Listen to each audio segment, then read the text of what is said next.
This is Stephen Sloan. The date is March 6, 2013. I'm with Mr. William Bill Danner. His apartment, or in his apartment complex, the Monte Vista Apartments at 1575 Belvedere in El Paso, Texas. This is an interview for the Texas Liberators of World War II Concentration Camps Oral History Project. Thank you, Mr. Danner, for sitting down with me today. I'd like to start with some of your earliest memories and a little bit about I know you were born in Elwood, Indiana, but some of your early memories of life there in Indiana. Well, one of the first things I can basically remember was my granddad. I could remember seeing this white-haired old gentleman sitting back in his wicker rocker, and I would come in and he would call me Southpaw or Tar Heel. And that was my granddad, and he passed away in 1928, so I must have been about 5 years old at the time. I was born and raised within that area in central Indiana. We lived on farms at some times and lived in the city. I graduated from Elwood High School in 1941. Elwood was the home of Wendell Wilkie, and he caused me and a couple others to get kicked out of history class a couple of times because the teacher we had lived in Wilkie's home, and he was a hot Democrat, and we was always razzing him about it.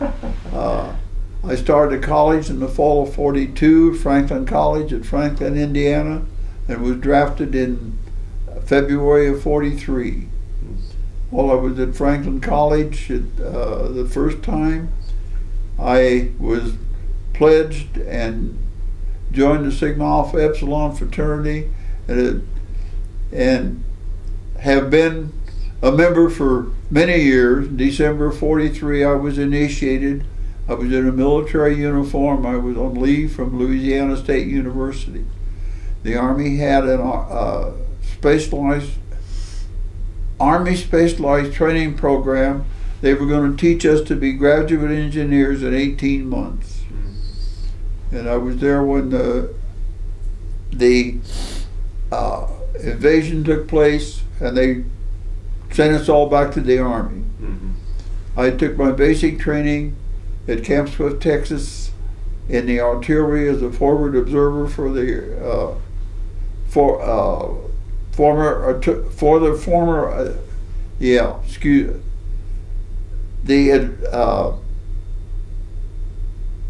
I can't think now what the... Was it forward artillery? Forward artillery observer. Yeah. I was a radio operator for forward artillery. Yeah. After the ASTP, I was sent back to the Army Engineers, and I went to the Anti-Tank Company, 414th Infantry Regiment of the 104th Infantry Division. Well, I'd like to go back a little bit, if I could, and ask you a couple of questions. So you said you grew up on the farm. Was your father a farmer primarily? My father worked several things. He was the hired hand, and but we had a great life on a farm, and I learned to be a farmer. And I thought when I graduated from high school that's what I would be. Because in high school I majored in vocational agriculture. I took all the agriculture courses, but sometime in my senior year I decided that was not it, that I wanted to go to college. I did not have enough of the right credits to go to college. So I went to the school board and asked them if I could go back to high school for another year and take the courses I needed to get into college, and they agreed, and I went back to high school for the 5th year. Well, a lot of work on the farm growing up. I learned a lot of work on the farm. The fellow that my dad worked for, he put me to work too, and I can remember he gave me a check one time. This was back during a depression, for a check for $5, and down in the corner where it says "for," he put piddling. But just odd jobs on the farm that I could do, I did. You know what you spent your $5 on? I don't remember. And I met his son years later, And I said something about this, and he says, I have all of Dad's checks. He says, I'll see if I can find it. If I can find it, I will send it to you. But I never got it. I would like to have had it. So your family did all right during the Depression? Well, we lived. Yeah. I taught school. I would talk about the Depression, and I told them that my dad was offered a job on a farm for $5 a week, and they said, how did you live? And I said, we lived great. Well, how did you do that? I can't live on $5 a day. I says, everything come off the farm. The only thing we had to buy was salt and pepper and sugar and flour, and that was it. Yeah. What sort of farming was he involved with? Was it wheat or just general farm? Okay. We had wheat, we had bread and corn. He kept feeder cattle in the wintertime. The fellow that my dad worked for had feeder cattle in the wintertime. And just general farm work. Well, when you were young, what were your chores around the farm? Well, I drove a tractor. I learned to drive a tractor. I could plow a field. I could plow corn, cultivate the corn, and just take care of the animal. I learned how to milk. In fact, I come in high school one night late, and my dad got me up at 4 o'clock in the morning, and it was cold, and we went and milked the cows. It left an impression on you. It did. Don't stay out late. Did you have siblings? I had a sister. In fact, I had two sisters. One of them was born a year and a day after I was, and she died on her second birthday. And my other sister passed away in 1970. Okay. Now, you said you didn't have enough credits to get into college immediately. Had you taken time off school? No. I had, most of my courses were agriculture courses. And what I needed was some more math and science courses. Mm-hmm. I went back to school. I took advanced algebra, plane and solid geometry, trigonometry, chemistry, and physics. I see. In 1 year. Did you enjoy school? I enjoyed school. One time we were on the farm. I did not. I failed the 5th grade. I had to go back and take another year there. But other than that, I had a good time in school. And I was involved. And what'd you do for fun?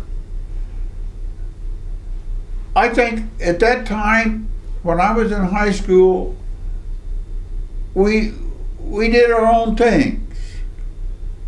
There was a group of us that I was run with. There were 4 of us, 4 boys and 4 girls we dated, and we would not steady dates. We would go out and one of us would be with one of the girls. The next time we would be with one of the others, and we just enjoyed ourselves. And I know I taught school for 10 years after I retired, and somebody would say they're having a party, and the first thing they want to know, how many kegs you going to have? And the kids would ask me, oh, did you drink when you were in high school? I said, no. I don't know of anybody that did. If they did, they kept it a secret. And they wanted, did you have a car? No. The only one that had a car was son of one of the morticians in town, and he had a Model T Ford. But which wasn't sporty by any means. Yeah. No. I tried to play football, but I wasn't an athletic type, we had fun, clean fun, as I think, because we could go out of an evening and enjoy ourselves. And the night after we graduated, I had been doing part-time work for one of the undertakers his office was right next to the school, and I asked him if I could use one of the limos after graduation. We went to the neighboring town. We saw a movie, Alexander's Ragtime Band. We went to the movie. We went back home. There were 4 couples, and we went to each home and had part of breakfast. This was all set up beforehand with our parents, and that's what we did for graduation fund. And nobody drank. It was just a good time. Yeah, that's great. And well, take me through this transition to college. So you had a desire to go to college. You went back and took your extra courses. Did you know where you wanted to go? I knew at the time. I was raised as a Baptist, and Franklin College is a Baptist school, and that's where I wanted to go to school. And I was accepted, and I started there in the fall of 1942, and I did not get a semester completed before I was drafted. I dropped out of school, was drafted, went into the Army, and when I got out of the Army, I went back to Franklin in January of '46. Now, were you following the war much, or did you have connections to the war before you were drafted? Did you have family that were? I had an uncle. One of my mother's brothers was a member of the Indiana National Guard, and that's about the only I know that he was always going off to summer camp before that and the like. But other than that, no real connection with the military. But all right, so you get your draft notice. Do you remember your reaction? Well, not really. I knew that I would be drafted. I would get a draft because we all had to register. I knew that I would be called, and of course it was 1943 before I was drafted. I left Indiana, or was drafted at Fort Benjamin Harrison. Inducted at Fort Benjamin Harrison in Indianapolis. We left there ironically, on the 5th day of March of 1943. It was 5 degrees below zero. We had on our wool uniforms, our wool underwear, the whole works. 3 days later, we landed at Camp Swift, Texas. It was 85 degrees. And there we were, still in winter clothes. Now, when did you take your exams for placement into the ASTP? Well, when we went in, we were given intelligence type exams. We were going through all kinds, and I think that's where they got the information, because I was never called to take a test to get into this. I was given orders to go. And everybody, a lot of the people that went into ASTP were out of the Air Force, Army Air Force at the time, and they had, a lot of them were sergeants and the like, but everybody was reduced to a PFC. And I went to Louisiana State University, and we lived in the rooms underneath the stadium. But when the invasion happened, we were all sent back to the Army. So you were taking, for a brief period there, engineering classes. Just right? Regular college courses. Regular college courses. And I saw something the other night that talking about the advancement. When we were going there, all the engineers had a big scabbard on the hump to their belt with a slide rule in it. And we were taught, in math classes, we were taught to use a slide rule. And it just seemed that the other day, on something on TV, they were wanting the square root of something. And the guy had the slide rule and the gal with the little calculator, and that quick she had it, and he was still sliding back. But it's just the advancement that I've seen over the time has been, to me, fascinating. Oh yeah, well, we're going to talk about where you ended up your career, and boy, you saw a lot of technological changes Right. in the period you were in the military. Yeah. So ASTP is canceled, and so they transfer you out of LSU. I went to was assigned to the 104th Infantry Division. They had just finished their maneuvers from Campadere, Oregon, down to Yuma, Arizona. We met in some place in the desert outside of Yuma, and we were there just a short period of time. We were in a tent camp out there. We loaded on board trains, and we went to Fort Carson, Colorado, where we finished our training, smooth out the rough spots, and in August of 1944 we left Fort Carson for Europe. So now what sort of training were you doing in Fort Carson? I was with the Regimental Anti-Tank Company. We had 57 millimeter anti-tank guns, and our crew was thoroughly trained. Everybody within the squad was trained for every position on that gun. And I guess we were lucky when we got to Europe. We were lucky enough to never encounter a Tiger tank. But so there in Colorado, you were doing target practice. And, we were just gun drill. Yeah. What they was referred to as cannoneers hop. A lot of times we would just be in the company area, or if we were out in the maneuver areas, we would be driving down the road in a convoy, and all at once somebody would holler action, and we off the truck, get the gun ready, set it up to where it was to be, and that was it. And it was, a lot of times it was fun, sometimes it get kind of boring. Our gun had trails on it that had to be open, and one time one of the jobs that I was doing at that time, I was supposed to step between the trails when they opened them, and I was faster than they were, and I stepped across them when they opened them. Ouch. Ouch.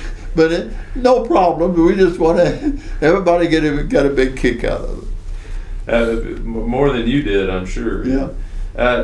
Well, I'm interested to ask, we were to a period now where you've been in how are you taking to Army life at this time? Well, to me, it was something that had to be done. And I think that was the thing with most of us at that time. I don't remember any big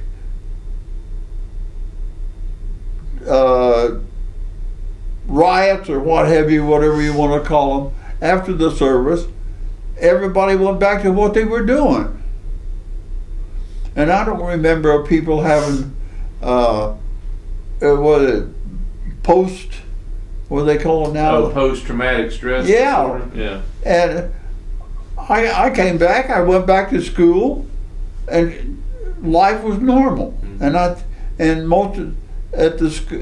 were a lot of former GIs back in college, and everybody seemed to fit together and work. That's what had to be done. But nobody went to Canada to keep. Wouldn't have done him any good because they might have been drafted up there. But I think I came from a military background. My 8th generation great-grandfather comes from Germany with in 1725, sometime about that time. They left Germany for religious oppression. He had 4 sons. 3 of them were in the American Revolutionary War. The one that our family is derived from is referred to in the genealogy as the Revolutionary Soldier. I had my great-granddad was in the Civil War. He died later as a result from a wound that he received at the Battle of Chickamauga. My dad had a brother that was killed a month before the armistice in Germany or in France in World War I. Of course, I was drafted And I had two uncles that were draftees. Well, the one was called from the National Guard, and my dad's youngest brother was a draftee in World War II. And as far as I know, everybody just went back to what they were doing before. Yeah. Well, I'd like to go back. So when you take me through leaving Camp Carson. We left Camp Carson in August of '44. I think that somebody said it was 27 train loads. We went up through Chicago, I remember, and one of the fellows in the squad that I was in, we parked along a railroad siding up there in Chicago for seemed like hours, and he says, I live 3 blocks right down the street. But he could not get off the train because we were traveling under basically secret orders. We shipped out of New York. We landed in Cherbourg, France on the 7th day of December, 91 days after the invasion. We were the first division to land directly on the continent from the States. What was memorable about the crossing? Did you go over on a Liberty ship? Or? We went all over on a ship that was commandeered from the Germans after World War I. Now we went the 2 trips over and back. One of them was on the John Erickson, and the other was on the George Washington. Now I don't know which one was which right now, but we went over on a regular ship, but they were loaded with troops. And I think the compartment that I was in, I think was about 27 feet below the water line. But any U-boat scares on the way over?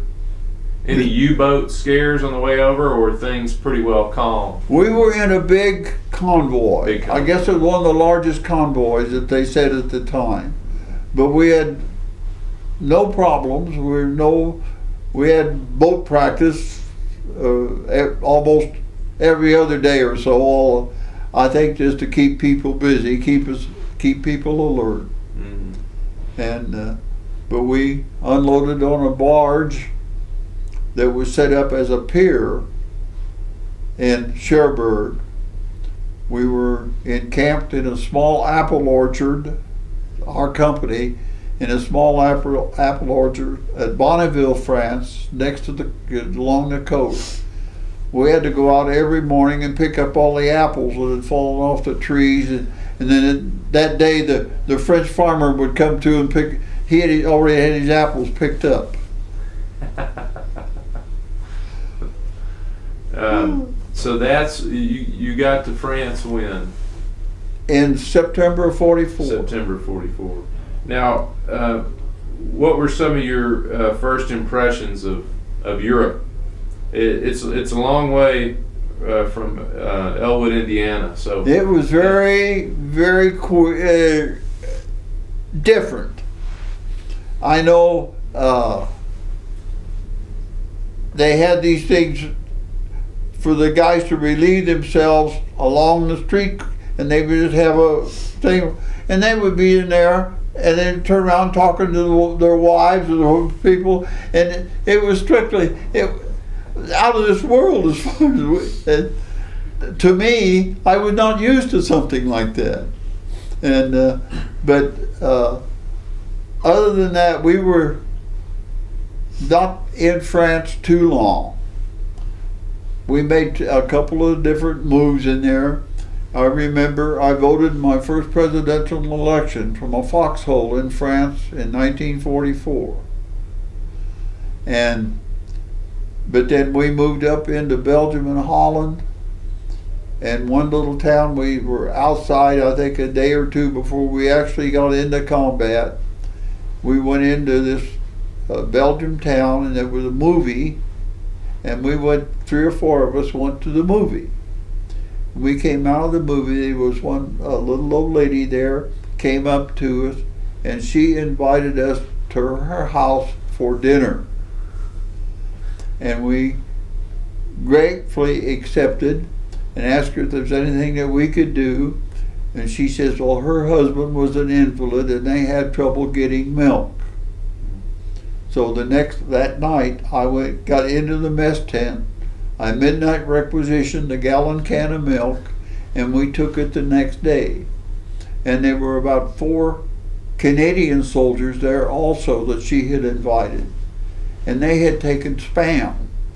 And she had spaghetti and meatballs that was made with Spam.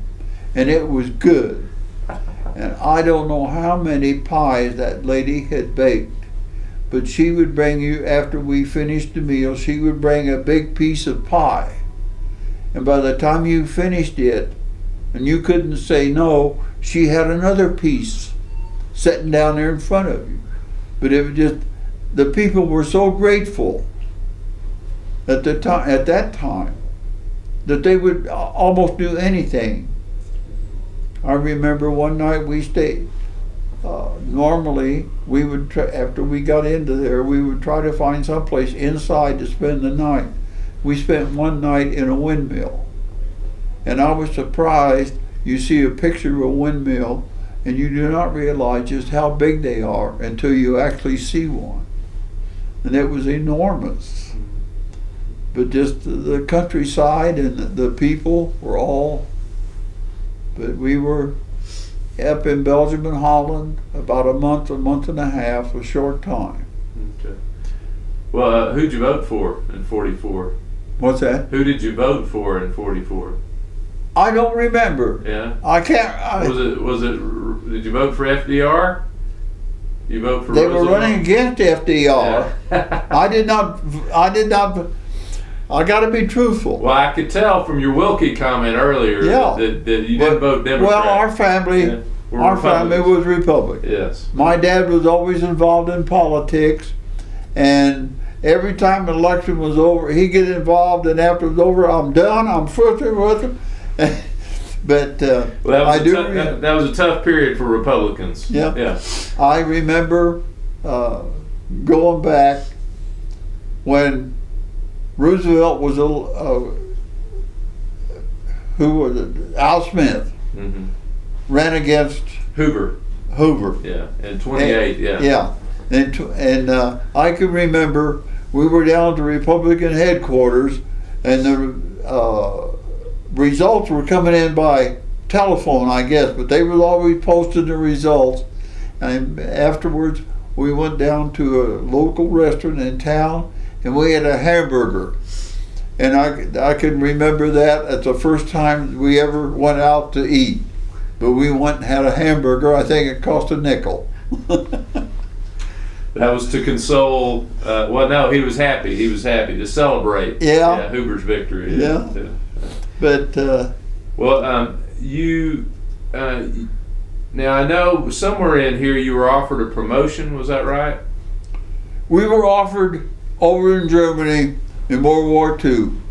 Three of us were offered promotion to assistant squad leaders or squad leaders, and we turned it down because we had enough problem taking care of ourselves. That was, I guess, at that time we did not want the responsibility of other people's lives. But we had a good platoon leader, and he would come down and take one of the guys from the squad to go pick a new position when we had to move. And we asked him, said, why don't you take the squad leader? He said, you don't know, one of these days you may be the squad leader.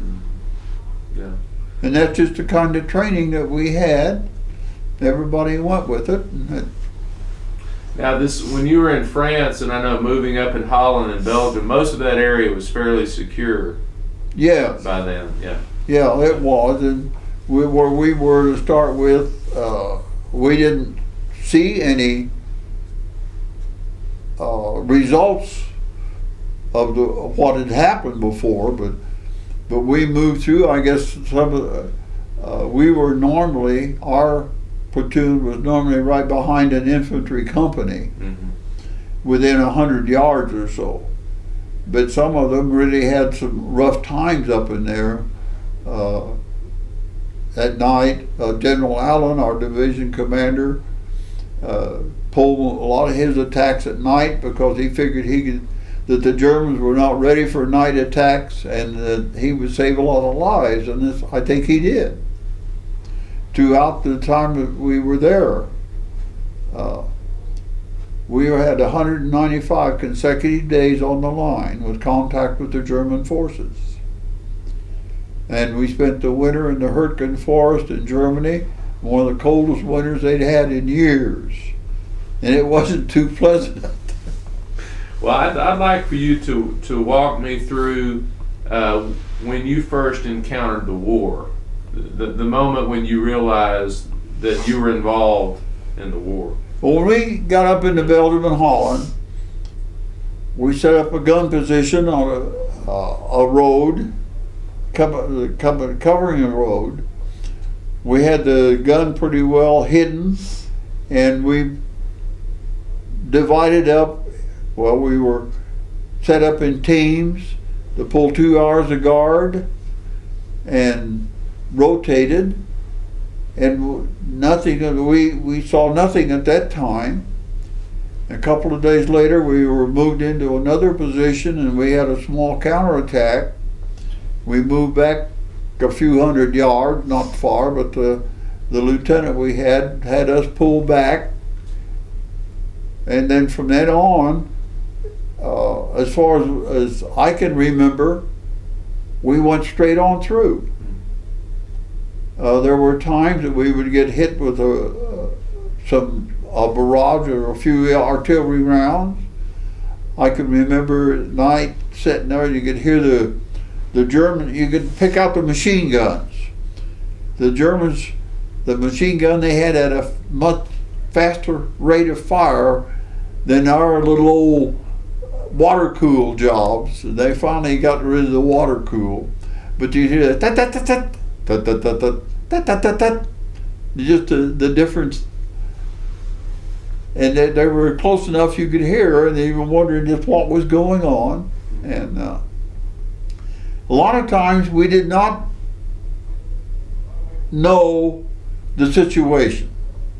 We would move into a position, we knew we were stay alert, watch what was going on, and that was about it. We did what we were told. Mm-hmm. Yeah. Did y'all encounter any tanks? We never encountered a tank. Thank goodness for that, because I don't think we would have, with what we had and what they had, I don't think at the time that now if we could have got a broadside, fine. But I saw some of those tanks after they had been knocked out by heavier material, heavier ammo. And with that thick armor plating and that 57 millimeter. And besides that, the Germans a lot of times on the front of their tanks, they had concrete. They poured concrete over the front of them, in addition to the armor plate. But we did have a fire mission one night, the harassing fire. This was about Thanksgiving of '44, on a road junction where the Germans were pulling back, and they figured that we could harass them enough with what we had to keep them moving. We fired 256 rounds.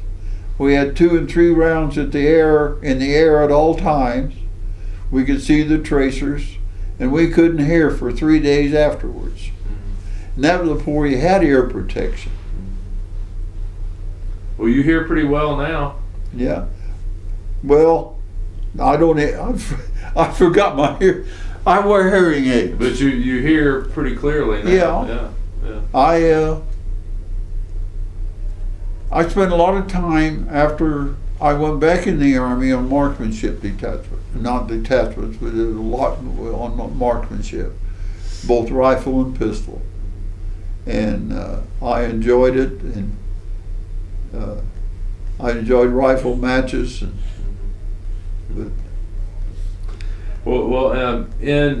I know in December '44, which we're moving up a little bit, the bulge begins, and so if you could kind of give me your perspective of where your unit was during the bulge. We were in Düren, Germany, along the Ruhr River, and we were about maybe 150, 200 yards back from the river. We had troops down on the river, but they were in guard positions as much as anything, because we were there over a month, about a month or so. And we had our gun set up. It snowed and it was nicely camouflaged and covered.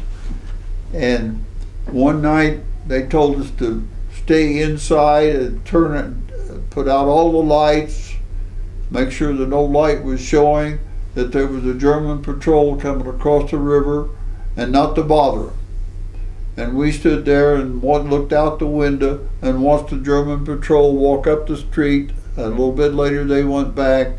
The next night they sent over a combat patrol, and the cannon company behind us, they called their forward observer and said, "What's going on down there?" And the only thing he would tell them, "The fish are eating well," because they were artillery fire on the river they were crossing. So they opened up on that combat. They opened up on the combat patrol.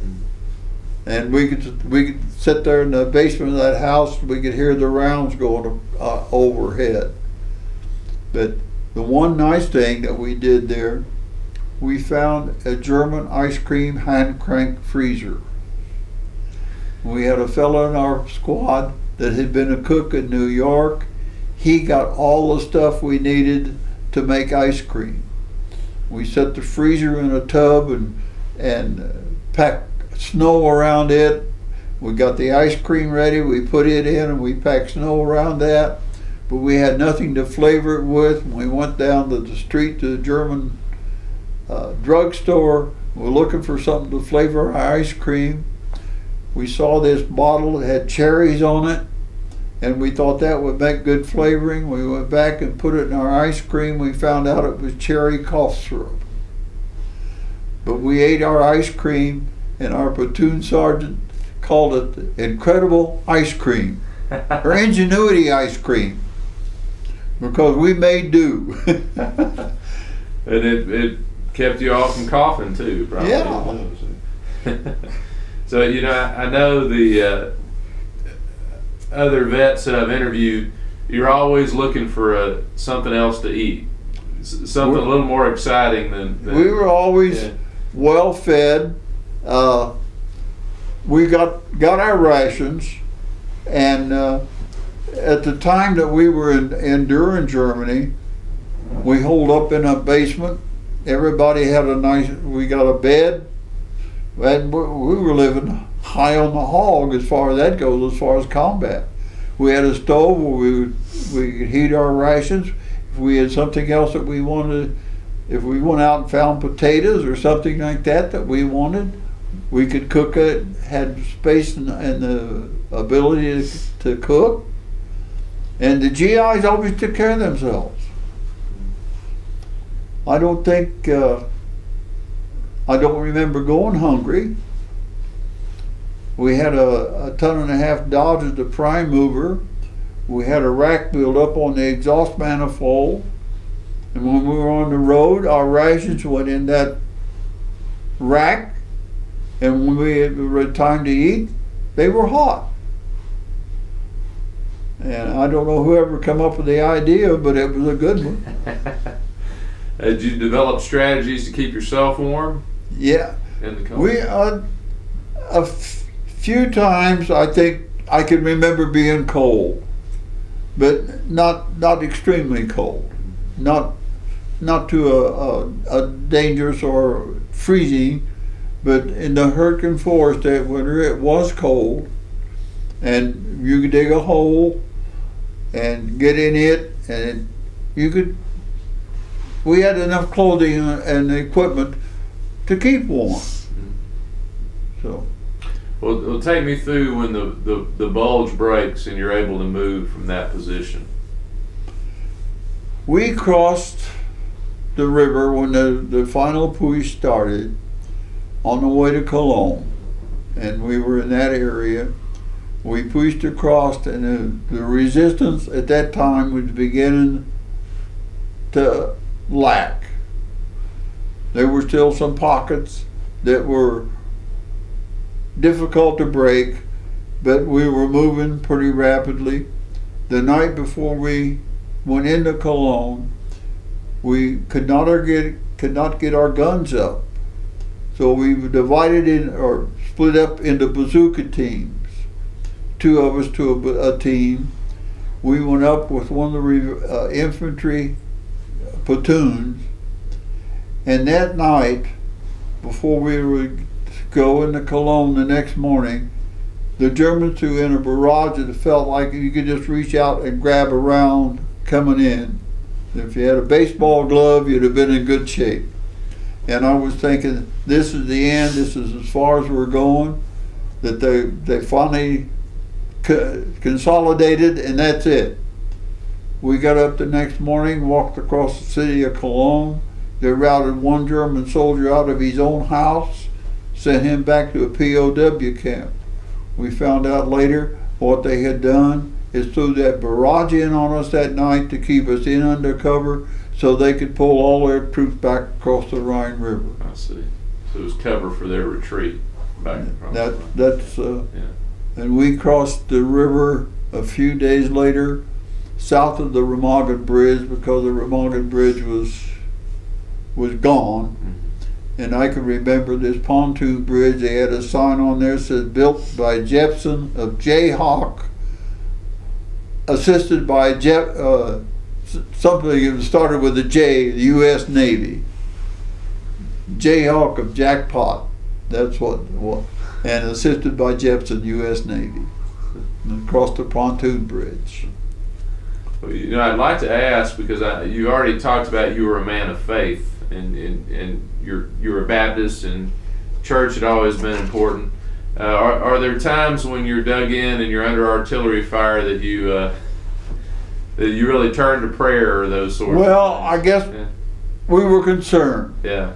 I can remember one time over there in a German guest house, a chaplain came in, and there was beer, and the guys were drinking. He came in, he scooted everything down the bar, set up his stuff.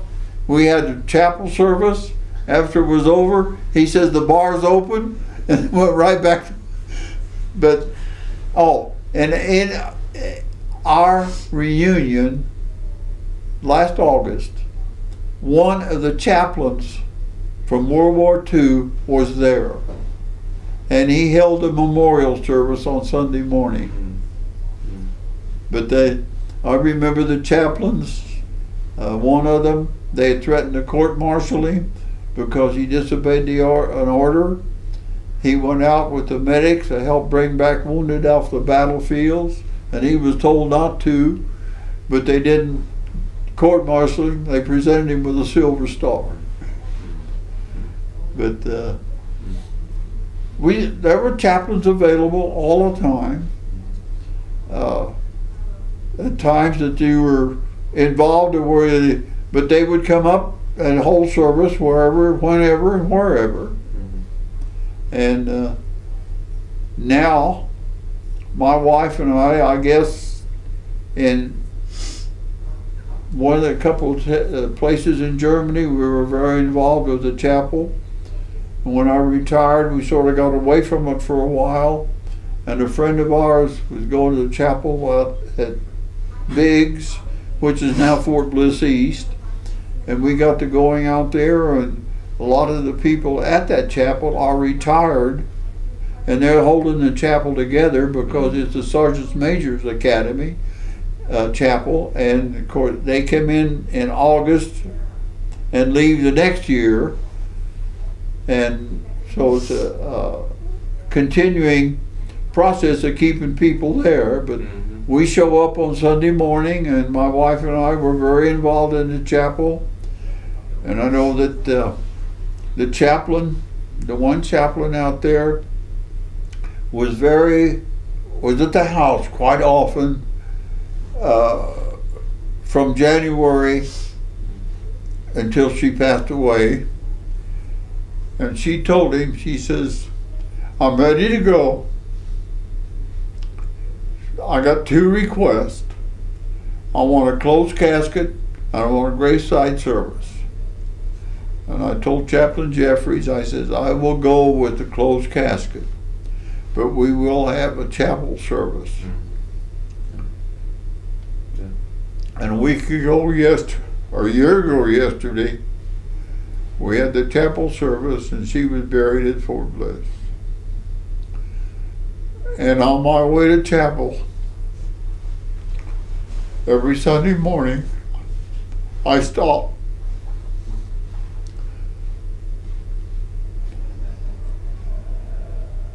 And I talk to her.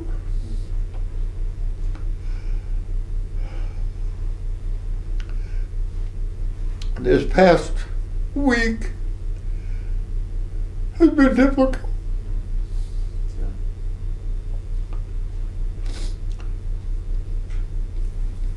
As I said, we were husband and wife. We were mother and father. She and I were great friends. She was my pal, my buddy. Yeah, 65 years of marriage. Yeah. We were married in November of '46. I graduated from college in '49. I would go someplace and go to work, and I would be enthused. In 6 months, I was fed up with it. 1950, I enlisted in the reserves. I got into a unit that did NCOs, and because I had prior military service, I got 2 quick promotions to an E6. In 1953, November of '53, I went back on active duty as an E6. And at that time, I was a senior NCO because they just had E6s and E7s. Mm-hmm. But I finally made E7. When I got promoted, I didn't get to change my stripes. I went from an SFC E6 to an SFC E7. But when I decided to go back, I told her, I said, I would like to go back to the Army. If you will approve. I said, if not, if you don't want to go, I said, we part friends. And she says, I took you for better or for worse, we'll go. And I had one I went back in November '53, I retired in '71, and in that time I had one unaccompanied tour. We had a lot of field work and the like, maybe a week at a time, but that was the longest. But she went with you everywhere. She went. They spent 6 years in Germany. I had the unaccompanied tour in Thailand, and then we spent the last tour was in Okinawa. And our daughter was married at that time, and our son was still with us. And I think the tour in Okinawa helped him in his business. When he first got into this business, they were doing a lot of work with Japanese, and they were just starting. And one of the meetings they had in LA, one of the big wheels from the Japanese company was there, and Bill's company needed some upfront money. And they finally got it, but this old Japanese guy was ranting and raving. And after it was over, they left there, and Bill's partner at that time says, boy, I thought we'd lost that job. Bill says, no, he was just holding face. As the Japanese, he learned this from Okinawa. Mm-hmm. They learned part of the Japanese customs. Mm-hmm. That's how they. Face, yeah. Well, I'd like to go back, and so we've crossed into Germany, and so you're moving. Take me through the Hurtgen Forest. I know. Hurtgen Forest is between Aachen, Germany, and Düren. I have a book upstairs that's called The Longest Battle. And in that length of time, it's 19 miles from Aachen to Germany, or to Düren.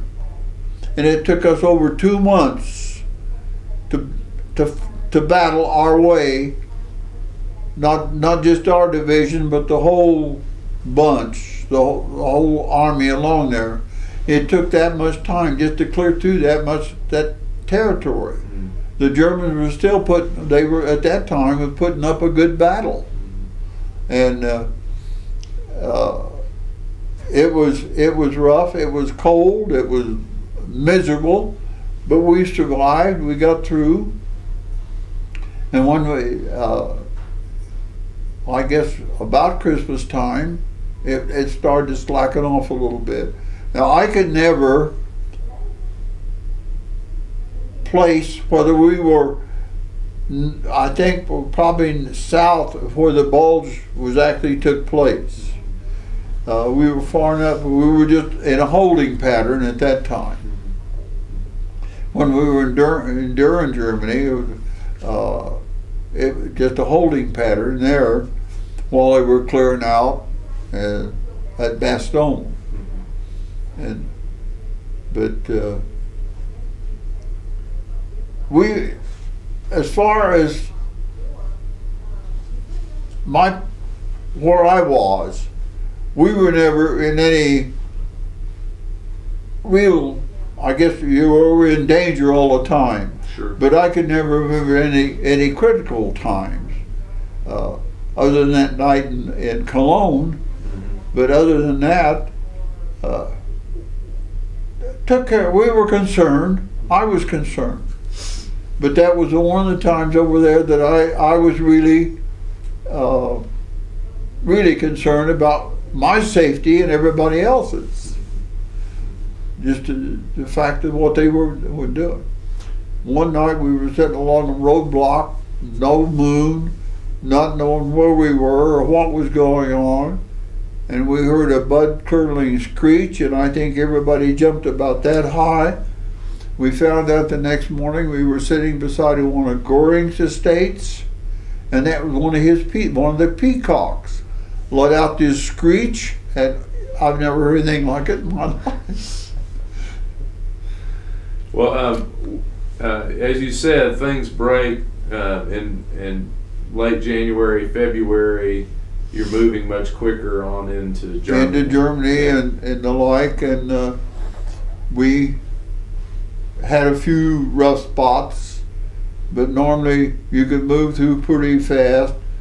In fact, is one night we were the medical unit, and they had a German regiment surrender to a medical unit. And they, of course, to the medical unit, because the highest officer in the group was the medic. But we were with our platoon was with a medical unit moving up, and it was funny at the time because this doctor didn't know what to do with it. But it was a sign of what was going on. It was a sign of what was going on.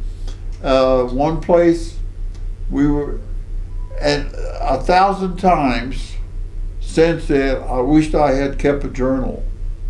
I could remember some of these things that happened. We were set up on a hill, and an open field in front of us, the woods off to the left, and this little old lady every day would go out in the woods with a basket and come back. Well, one day I decided to keep an eye on her. She went out there, and there was a German soldier. It was her son. She was taking him food. He was hiding in the woods. His war was over. But we took her and her son back and turned them over to the authorities, but I think they released them. And then there was one walking across the field about 500 yards out. Our lieutenant was there.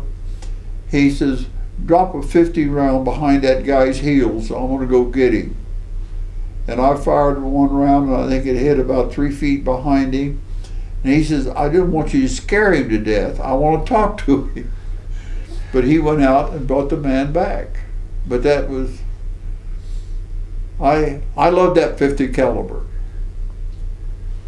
That's one reason I wear hearing aids, because I put it up in a belfry in Durham, in a school, and I was shooting out across but it backed up into the belfry and it perforated an eardrum.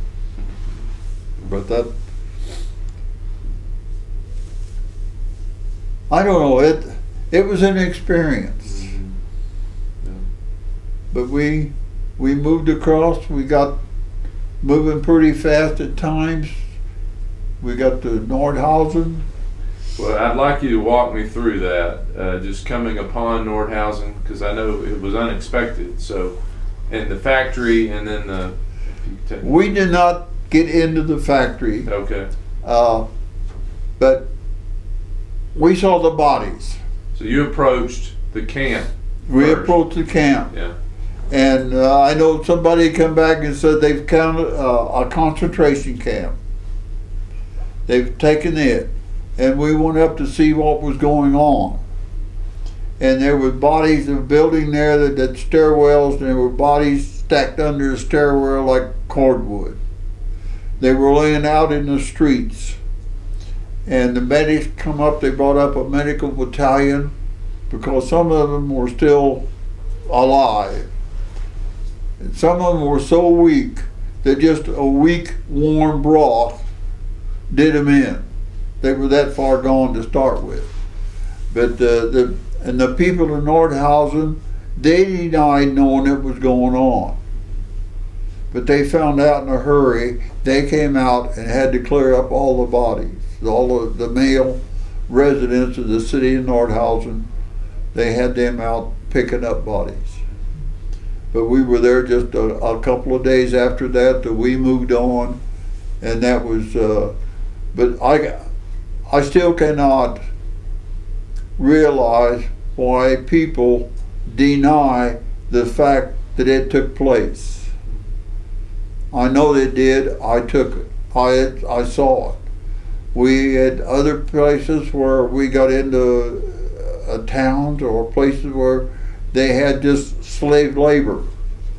They were, and the people we saw, some were Russian, Polish, all nationalities of people that were just slave laborers for the German forces. Mm-hmm. And I hope we go back. I'd like to go into the factories at Nordhausen were in a cave. And that's where they were building the rockets, were in the cave. And I would like to go back and have a chance to even look at those or see what remains there. But I know in 60-some years, there's not going to be much I'm going to recognize. Well, did you get a chance did you go into the camp and tour the camp of Nordhausen? Well, it was just a big factory building, like a factory building. And that's where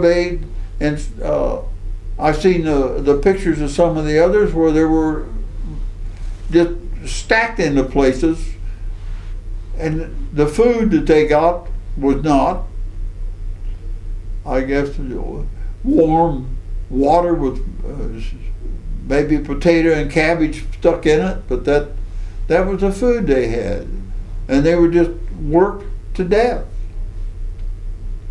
Now, we did not get any of the places like Auschwitz, yeah, and the like, where they had the big ovens, but this was just a factory, and these people were just worked to death.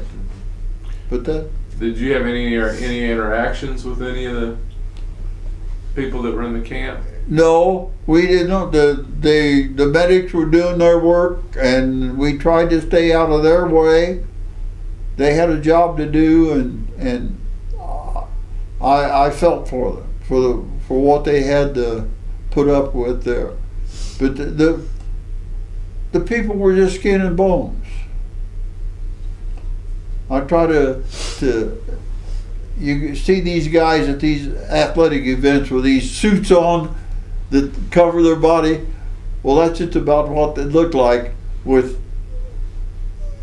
the skin stretched over a skeleton. And it was a horrible sight to see, and as I said, it's difficult to think, how could people deny the fact that this happened. Did you have any, had you heard of these sorts of places before? I guess we'd heard of them, but, and I don't, as far as no, we came upon this, as far as I'm concerned, unexpectedly. But they found it, and there were two of them, Nordhausen and Dora, the two concentration camps that the 104th was involved in liberating.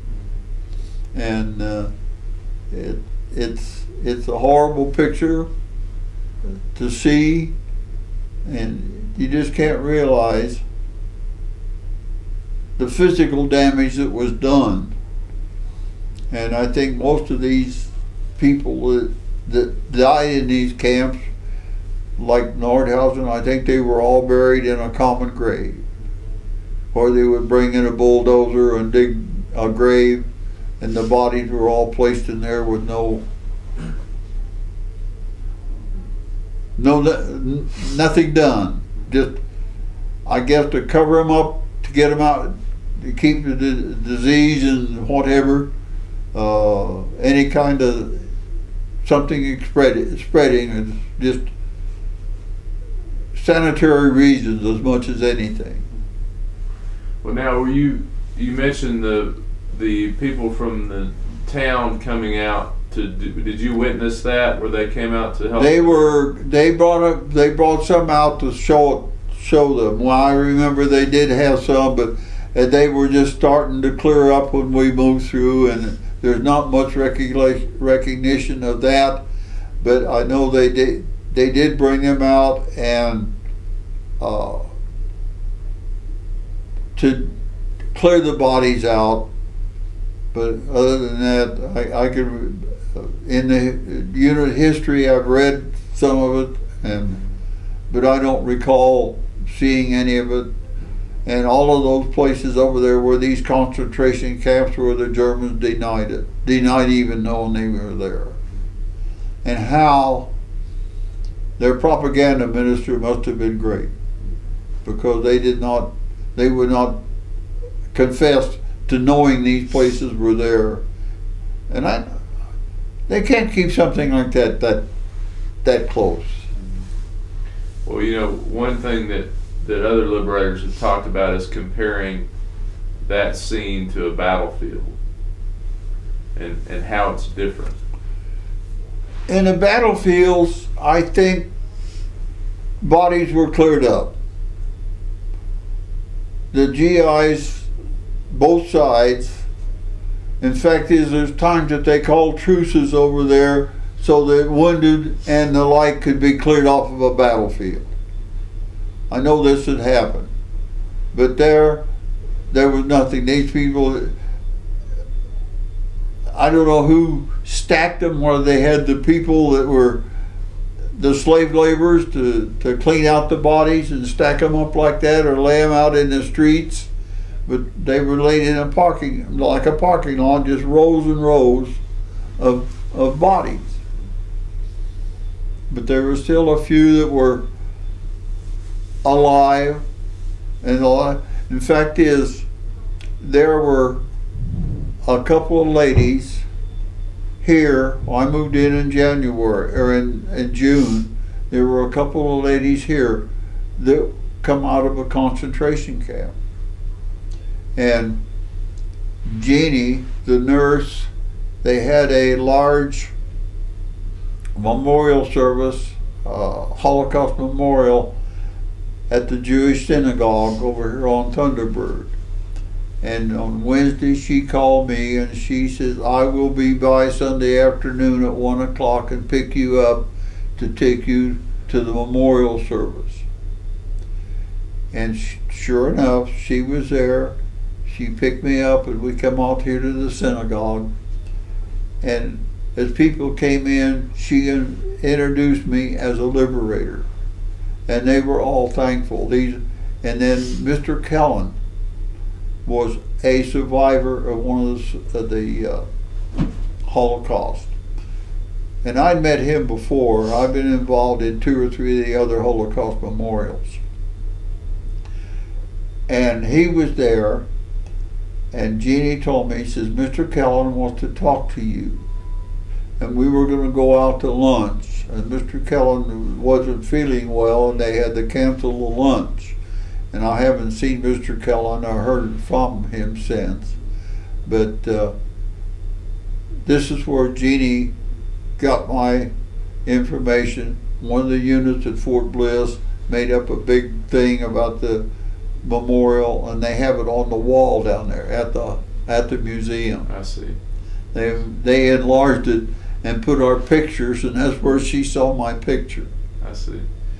Well, you talk about these occasions. What has it meant to you to be recognized? Well, I guess I feel proud. And I help somebody else in a way, in a small way. But I feel good about it. I don't know. It's a good feeling to help somebody or be involved in trying to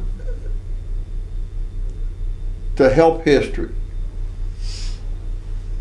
History I like. That was my main deal. I wanted to be a history teacher, and but it's a good feeling to be recognized as somebody that did good for someone else, if that's a way of putting it, I guess. Yeah.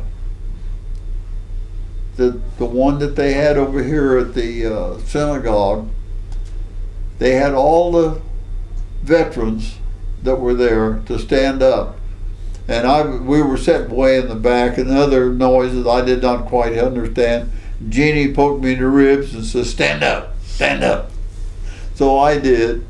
And there at the end, the lady that was the MC of the program, she says, we are honored to have a liberator in our midst today. And she started through the biography that they had on this memorial that had out at Fort Bliss. And Jeannie again was poking me in the ribs and telling me, stand up, stand up. And I stand up by myself then, but it was, people appreciated. At least to me, it showed their appreciation, even though the Jewish community itself, the people that were not involved, they appreciated it.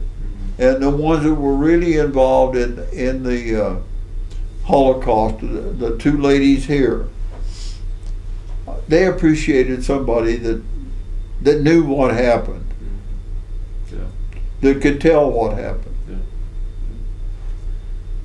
Well, so you spent a short time at Nordhausen itself.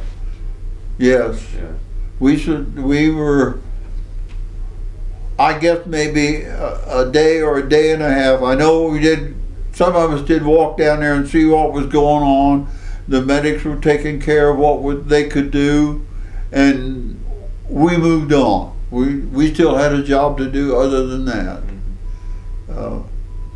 We ended up, well, this was what, in April? And of course, then just shortly after that, it was all over. And we were in a little town. We went, well, our battalion, the 1st Battalion of our regiment, went round behind the city of Halle, and to block off any Germans coming out, to try to hold them within the compound of the city. And then we end up in a little town about 13 kilometers northeast of Leipzig, Germany, called Krostitz, Krostitz. And there was a schoolroom there, and the schoolmaster's house was attached. And our squad was staying in that schoolroom. And when the war was over, and one night he came into the schoolroom and wanted to know if we would like to come into his house and just talk. And he spoke enough English that we could get along with a fine conversation. We tried to get him to take down these blackout curtains. And we could not convince him that the war was over, that he did not need blackout curtains. But he went around the table and he asked each individual in our squad our name. And the first guy his last name was Mahoney. He says, "Oh, Irish." And he went around at each man and he could tell the ethnic background. And he got to me and he says, and I told him Danner, he says, "Ah, Deutsch." And I can remember one of the towns that we went through, an apartment house, we were clearing it. We would go through after the infantry and make sure that the buildings were clear. And there was an apartment there with the name Danner on the door. And my eighth generation great-grandfather came from Germany. Well, I know you had the chance to encounter Russian troops. Were there as well in the One Russian troop, and that was the biggest man I'd ever seen in my life. And these German people come up to me and they were saying something about this Ruski. And I went down with them. They motioned me to go with them, and I went down by myself like an idiot. And there was this big guy standing there rattling off and something. And I, ja, Deutschland kaputt. And I turned around and left. But there was some funny things that happened, you know. But I wanted no part of that guy. He was big. I know at this point you don't have enough points to get out of the Army. I know they're on the point system. So had you hadn't accumulated enough points to be discharged yet, had you? No. Yeah. We were one of the first divisions that was redeployed from Germany, from the Europe battle, back to the States, and our orders at that time were to go to San Luis Obispo, California, get all of our equipment back and get it unpacked and get ready. And we were to go to Manila in the Philippines for amphibious training, and we were to be one of the invasion divisions about 40 miles below Tokyo in Tokyo Bay. The day my 30-day leave was up, when we came back from Germany, the war with Japan was over. Then we went out there and they set us up as a discharge station. And as the guys with the points were out, the companies grew smaller. They started consolidating companies, and they needed cooks. And I couldn't see due to close order drills and a manual of arms.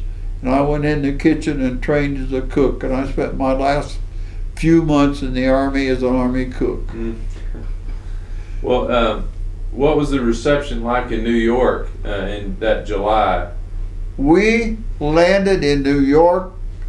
35,000 troops from Germany landed in New York that day, the same day. And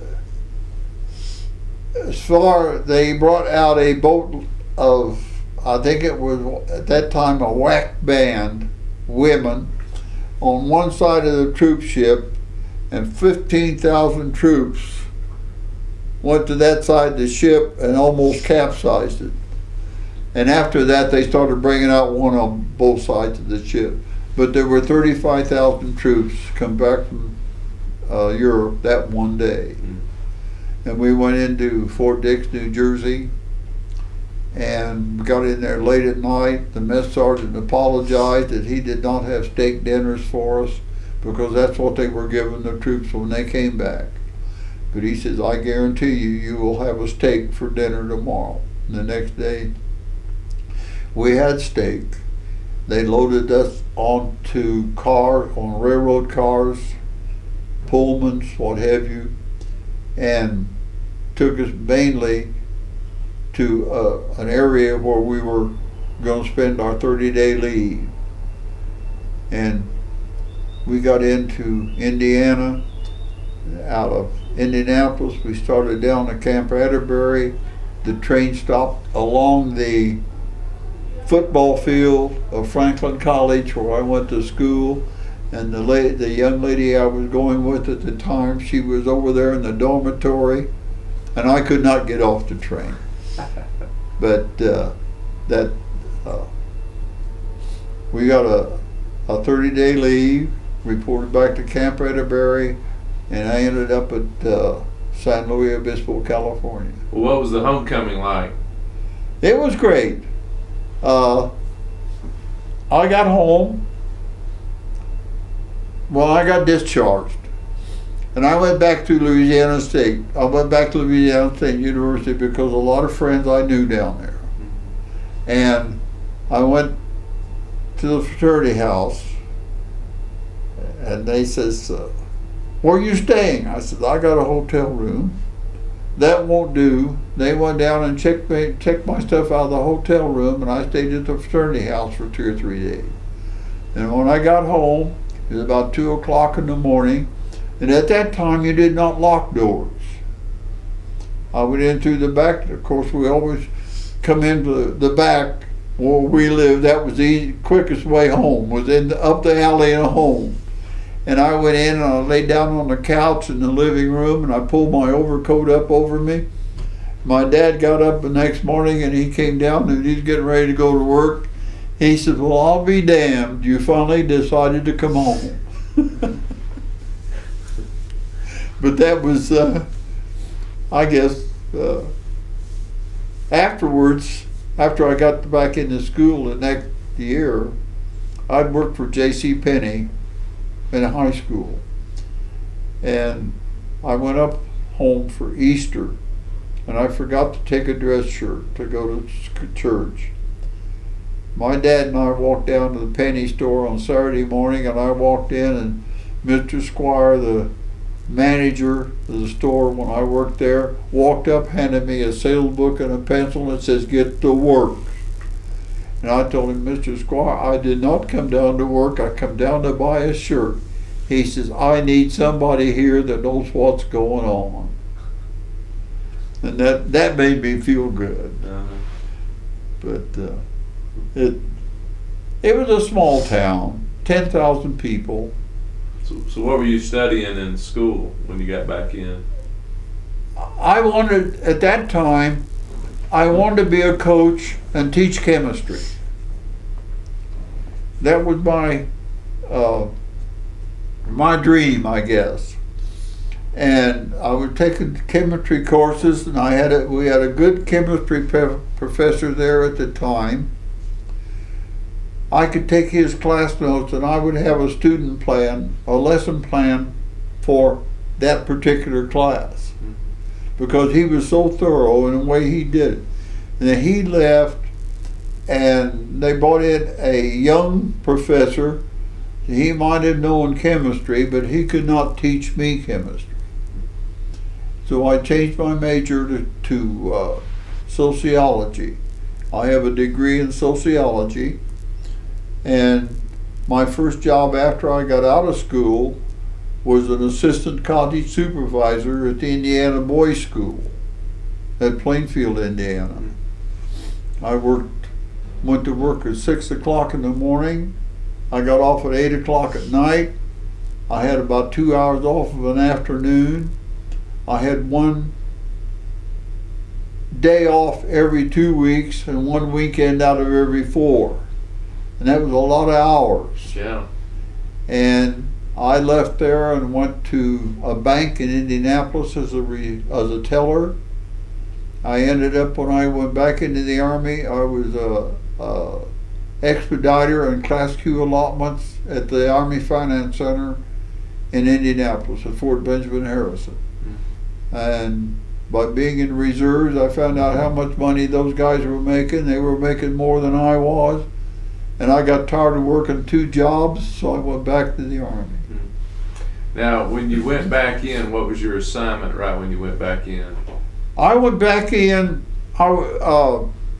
working there as an expediter. What I would do, we had these people, the people were processing allotment for the military. And they would come up with something that they didn't know how to take care of. They would give it to me or one of the other expediters. We would go find out the problems, get it solved, and go back and tell them what to do. And one day I was going through checking on something else, and I came across 2 files. Had the same serial number, but they accepted the last 4, and they had been transposed. And I thought, that is funny. We got 2 people here with the same name and identical numbers, a social security number. And I got to looking, and all the correspondence for that allotment, it was a master sergeant. All the correspondence was written by a lady, handwritten mail. The letters would be written, mailed from the same post office at the same time, the same handwriting. And I went back and I told my supervisor, I says, I think I have found something here. And I told him, he says, you go back and check the pay vouchers way back to when. Find out how much and I went back and the allotment was immediately dropped. But every time at the change of station, this lady would write 2 letters and mail them. And what had happened, someplace along the line, some clerk had mistyped the last 4 numbers of the serial number. But this, I guess maybe she did not let her husband know that she was getting 2 checks. But this is one thing. My wife knew much about what was going on, as I did. And she kept track of everything. And something didn't show right, she was on the phone finding out, getting it corrected. But this allotment was stopped right then. I don't know what ever happened to this. Well, now, how did you end up in a missile unit? I was an MP. Yeah. I liked the MP. Yeah. I wanted to make it a career. And the military, I was a desk sergeant. I handled the desk. We worked 8 hours and was off 24. And got involved with the MPI, Military Police Investigators, in a lot of the cases that we had. And they wanted me. They wanted me to be transferred from MPs up to their MPI. And my company commander would not release me. That's one thing, doing a good job kept me where I didn't want to be, because there were no promotions. And I knew if I got into MPI, I could proceed on up into the criminal investigation. And most of those people were warrant officers. And I could have gone to school, the MP school, and to what I needed, and could have gotten promotions. But he would not release me, and about that time they were coming out with the missile systems. And I thought, well, that's a new field. I could get into it and maybe have a little better chance.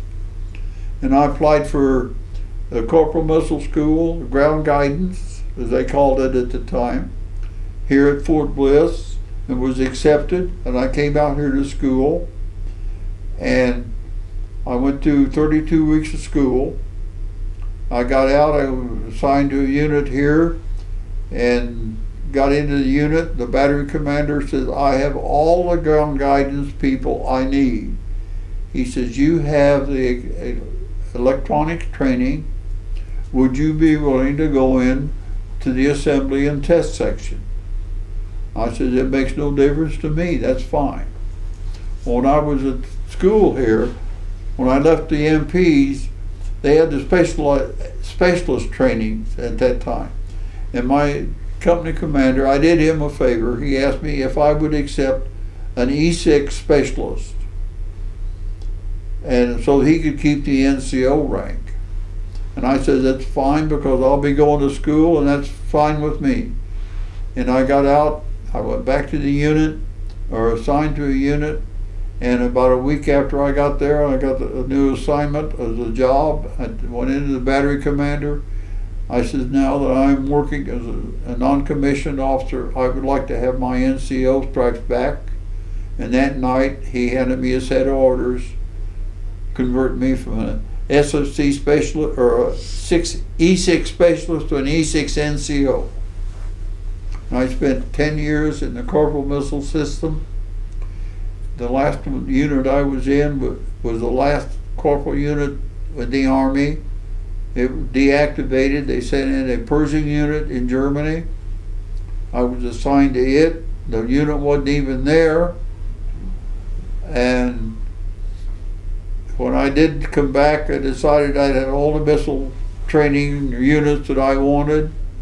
I went to the Pentagon. I got my assignment changed to engineer school at Fort Belvoir, and went through several classes and stayed on at Fort Belvoir I was there for 4 years, and had an instructor group teaching diesel engine driven generators. And I had worked with them. I had instructors, and I had to do the lesson plans and scheduling, class scheduling and the like, and I enjoyed that. And I taught classes, but then they come up with a course, a 621A MOS, Military Occupation Specialty, which was heavy equipment maintenance. I took that course, and after I got out of that, finished the course, I applied for warrant and was assigned, or got appointed as a warrant officer, heavy equipment maintenance. And the job I had there, if I could have found a civilian job like that, I would probably stayed in it. But I was program manager for engineering equipment rebuild. We would get a telegram from Vietnam telling us we were sending back 20 Cat 12 graders, Caterpillar road graders. They would be on the island at such and such a time. It was my job when those things got on the island to have the parts to completely do a depot rebuild. They were completely dismantled, and it was my job to see that those things were, when they left the shop, they were like new. That was an interesting. Yeah, you enjoyed that work. It was good work, and I had a good crew to work with, and only one lady over there gave me a problem one time, caused me problems. They sent back some small Caterpillar tractors that the Army had bought for the Vietnamese, and they were not in the U.S. Army inventory. So I went through and I changed all the military part numbers to Caterpillar, or changed all the Caterpillar numbers into, and this is when computers was done on cards. And I made up the list of parts, and I sent it, and I had to run through the computer. There were a few gaskets and seals that were common, but not enough to worry with. So I went back and reconverted all the numbers into Caterpillar. I set up a letter with all the parts that we needed, the number we needed each, the price per each, the total cost, the whole works. I took it back to this one lady, she was, I think, a GS-14. I took it back to her, and I said, this is what I have done, 1, 2, 3. I said, all this needs is a letter for a procurement letter for a private company. I said, I'm not pushing anybody, but the closest place to get these parts is a Caterpillar place in San Mateo, California, or straight to Caterpillar itself. And the colonel kept wanting to know, we had a meeting every week, and the colonel wanted to know, what's the status on the Caterpillar, on the dozers? I said, well, I've turned it over to so-and-so. Well, check with her and see what she's done. And she has sat there and doing the same thing I had done. She was doing the whole thing over. When I left the island in August of '71, she was still converting part numbers. They may still not have those dozers. They still may not. But so many of these people they were keeping their jobs. Yeah. That's what they were doing. Well, how was the transition back out of the military? I came back. I went back to school. I was living in a fraternity house, and of course, all these GIs, well, most of us were ex-military, and we'd sit around at night and tell stories. We had this one fellow that was in the Air Force. He was a gunner on a B-29 in the Pacific, and there at the end, he would tell them about they would fly off one island up someplace, and we're dropping supplies on what was now Korea, at that time was Formosa. Mm-hmm. They were dropping supplies up there for the prisoners that were there. Mm-hmm. And on the way back, one time they stopped someone, they were having problems. They stopped at an airport, one of the Army airfields that night, and they stole a Jeep from some, and they put it in a bomb bay. The next day they got ready to leave, and the post was almost closed. And they told the pilot that they had this Jeep that they were looking for in the bomb bay, and they were out someplace over the Pacific. He says, open the bomb bay doors and dispose of that thing. They dropped it in the Pacific. But he would come in at night, be about a half tank. He would say, and there we were, 20,000 feet over Undy Bundy. Next morning we'd get up, he'd sober up, we'd ask him, hey Dal, where's Undy Bundy? I don't know, never heard of it. But went back to school, and it was just like it was before. Mm-hmm. We went to class. And of course, I started in the fall of '42. And fall of '72, right? No, I started back to school in the fall of I started at college in the originally. Yes, yeah. I got back and started back in '46. Yeah. In that June, my class graduated. The class that I would have been in had I not been in the service. And you talk about somebody being downhearted. Mm-hmm. And I was about ready at that time to just drop out of school and go back to the military. And one of the young ladies on the campus, she was just a friend that I knew, and she sat me down that afternoon and talked to me all afternoon and talked me into staying in the school. And I forget who it was, but I should have gone back and thanked her 1,000 times for that, because due to that, I did graduate. I was happily married, and life was great after that. Yeah. Well, now, when you retired in '71, what did you do after that? We thought we were going to live in Colorado, as I said, but then we moved back to El Paso. Yeah. And I had worked part-time up there in Colorado at Sears. I was part-time. And we came back, and I really hadn't decided just what I wanted to do.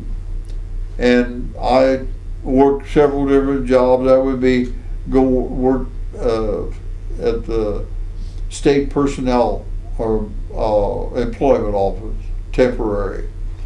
And finally I decided, by golly, I was going to go back to school. I had GI Bill left. I went back, I took enough courses to qualify to get my certification to teach. I needed 18 hours over what I had. And I took 51 hours, most of it was history courses.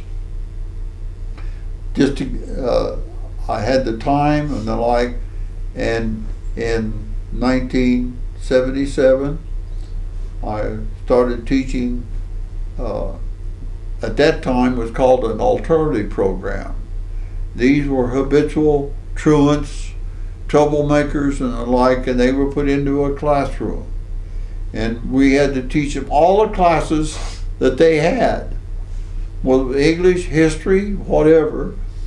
We would go to the teacher and get their lesson plans, and we would teach it. They had two young ladies in the classroom with me. And then finally I was the only one in the room, and it was right across the hall from the assistant principal's office. These students were isolated from the rest of the student body. The classroom door was closed. And they brought two young men from one of the junior high down there one time and put in that class. One of them come up to me one day in the classroom and he said, "What would you do if I'd hit you?" I said, "I'd grab you by the nape of the neck and the seat of the pants and throw you right across the hall to Mr. Elwood's office." That was the assistant principal. And I wouldn't even bother opening the door. He says, "I was only kidding." I says, "I wasn't." They didn't know they was messing with an old Army warrant officer and NCO. But I never had any problems after that. Well, you were talking about before we started recording about how you enjoyed teaching history. Yeah, I would get in American history. My student teaching was in Western settlement, and to me that's the most interesting part of history. But then you get into American history, and I would open the book and I would look to see where we were, and I'd close the book and I would start the lecture and telling stories about what I knew at the time. And they would say, "How do you know all it?" I was there when it happened. You know, you get raised during a depression and the like, and you know what goes on. As I said, I would tell them a guy came, my dad was out of work. Well, about two family all living in the same house, trying to survive. A man came to the door, offered my dad a job for $15 or $5 a week. And the kids would say, "Well, how did you survive?" "Great. We would go to town on Saturday night. My mother and dad would give my daughter or my sister and I a dime, and we'd go to movies. We get a nickel to get in the movie and a nickel to buy a bag of popcorn. And that was we lived great. We had plenty. We never suffered. But that was, but I enjoyed history, and I took one of the classes in Russian history. But I just enjoyed I had some good professors. One of them did me a favor. One of the final exams, I misread the schedule, and I've sitting in the student union going over my notes for that particular test. And this gal walked in from the class and she says, "You missed the history test." Oh, and I went dashing back over to the room and I told the professor. I went in, he gave me the test, and when they've all finished, he says, "When you finish the test, you bring it down to me and I'll..." but he gave me a break. So, but I enjoyed kids, and I got along with them. I knew who I had to get on. I knew who I could tease and joke with, and the like. And of course, being here in El Paso, a lot of them were Hispanic. And one day, a bunch of them in the back of the room was cutting up, and I says, "You guys settle down, or I'm going to get the Mexican Mafia after you." And then we are the Mexican Mafia. I knew who I could read people in that way. Yeah. And I had one time. I had a student teacher, the last semester I taught, and after she got on her feet into the classroom, I would leave for that. That was her class. And I went in one day after she had had a class. They had a test that day, and I walked into the classroom to see how she was doing, and she says, this one student came into her and said he had an appointment with his counselor. Did he have a pass? No. I said, let me check. And I went, and she said, his counselor says, I haven't seen him all semester. So I went back, I picked up the grade book, I put a big red X for him for that day, which meant an unexcused absence, that he could not take his test. I called him in, I talked to him. I said, now if you want to graduate, here's what you have to do the rest of this semester. You have to maintain at least a 76 average just to graduate. I said, if you want help before class, I'm here every morning at 7 o'clock. You come in and I will help you. I will not give up my lunch hour. I said, if you want to stay after school, you let me know a day or two ahead of time, because I normally have things scheduled after school. I want to be able to help. Well, he never asked for help. And he came in when he found out he wasn't going to graduate. He came in and he got all over me. He said, I'm going to tell the principal you helped these girls and you wouldn't help me. Well, about the first thing I ever told the class when they come into a classroom, if I can help you, if you need help with this course or any course, come and talk to me. We'll see what we can do. Because I want to see him graduate. And I said, if you want to talk to the principal, that's your prerogative. But I beat him to the principal's office. And I told him what happened. He walked in before he could say anything. The principal says, we'll see you in summer school. And I had one in the alternative program. His biggest problem was English language, the lack of English. And he would get frustrated and start missing class and what have you. And I'd get him back online, they'd put him back in the class, and the next thing you know, he was back again. And I told him one time, I says, you're going to have to do this on your own and stay in class. That's if you want to graduate. And he came to me one day after he was back in the class and handed me an invitation to his graduation, because he had settled down and gotten serious enough, got into class and graduated. Well, that was the time when teaching was most rewarding in times like yeah, well, that makes you. Yeah. And I had quite a few students that I wanted to see graduated and graduate, and I tried to help them. But as I said, I like the kids. I build youth clubs for the Optimist. I built three youth clubs, and this last one, the principal at Western Hills, she was the Optimist Club I belong to, are partners in education with one of the elementary schools on the east side. And the principal they had when I joined this club is the principal at Western Hills now. Her mother and father are members of our Optimist Club. And I would go by Western Hills almost I go out that way when I leave up here. And I called Tony. I thought several times I went by this school, knowing that Nancy was the principal there. It would probably be an easy way to get a youth club started. And I called her mother one day and I said, "You think Nancy would be willing to have an Alpha Club, which is elementary grade, at Western Hills?" She says, "Well, I'm sure she would." She says, "Let me give her a call and I'll have her give you a call."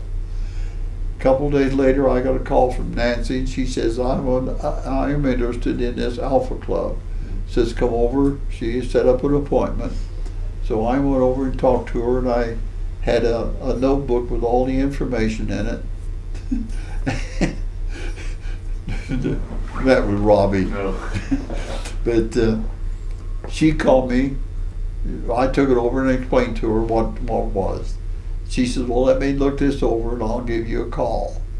And about a week later, she called and she says, "I have 30 kids. And that we're going over Friday and present them with their charter." Well, that's great. And our club, we pay all it doesn't cost the kids or the school a dime. We pay all their dues. We pay for the charter, to charter the club and all. And the fact is, on the 22nd day of May, we are going to take them to the zoo at no cost to the kids. And what aggravated me, we did this 2 years ago. And I had to drop out because that's when my wife was diagnosed with pancreatic cancer. And I had to drop out, and I helping with that because somebody else had to take over the work that I would have done. But anyway, they set up the tour, and some of our club members wanted to go. They thought they were going to get a free tour of the zoo. But when they found out they had to pay their own way, they couldn't help. But me, I am going to the zoo. I will pay my way, and anybody else that wants to go, I will help them. Well, you continue to work for the benefit of kids. I know you like working with kids. Yeah. And well, Chief Danner, we've taken a lot of your time this morning, but I want to make sure, were there things we should have asked and gotten into that we didn't get a chance to talk about? Well, okay, whatever. I'm free. My time is. Were there some, as we wrap up, are there some things we need to talk about that we haven't talked about so far? Maybe that we missed? Well, I don't know. Okay. I've been on the on the internet, iPad, working with it. And I went back to this little town that we were in at the end of it. It's probably not little anymore. But I would like to go back there. When I get on the tour, I'm going to see if a possibility of going back. And they have a middle school there now that has an email address. And one of our ladies at the chapel is German. And I asked her if I would write a letter to this school, if she would translate it into German for me to send back to them. And she said she would be tickled. But I would just like to go. Other than going through Nordhausen again, I would like to go back. This is a little town that's just off the beaten path, a couple of kilometers off their interstate system, because we're going to end up in Berlin, and Halle, Germany, and Leipzig, Germany are like that. They're close together. Then in between is the road that goes to Berlin. And I would like to just go back if I could. I know that old German schoolmaster is not there. He is probably long gone. But just to go back and see. But that's other than, and maybe the time that we spent in Düren, Germany, because we were there much longer than any place else. Yeah. But I don't know that I had enjoyed the military service during that time or not, but I think we were trained. We did our job. In fact, it was before we went to Germany, up at Fort Carson, General Allen had them set up supposedly a German bunker, and we had a live ammunition practice out there with military fire gun, ammo going overhead. You could hear the bullets snap, and gives you some idea of what to expect. And the infantry unit proceeded down, and we fired on the pillbox, and so those guys knew what they were facing. But I think we had good training. The training, the jobs that I did after I went back, I had good training. I don't know how many courses I went through at Fort Belvoir. It seemed like every time you turn around, they had a school of some type, maybe only a week or a matter of hours, or some kind of a course that you went to that helped you do what you were doing. Mm-hmm. Went through an instructor's training course. They had a charm school, is what they called it. And you go in and they'd tell about things you should do or should not. You said you never tell a class to take your seats, because if you, over there, you go into a class of those instructors, you say, gentlemen, take your seats. They'd all pick up a chair and say, where you want me to take it? Or you ask a question. You would say, Bill, can you tell me so-and-so? I can't, but Joe can. But it teach you how to ask questions, how to conduct a class. Yeah.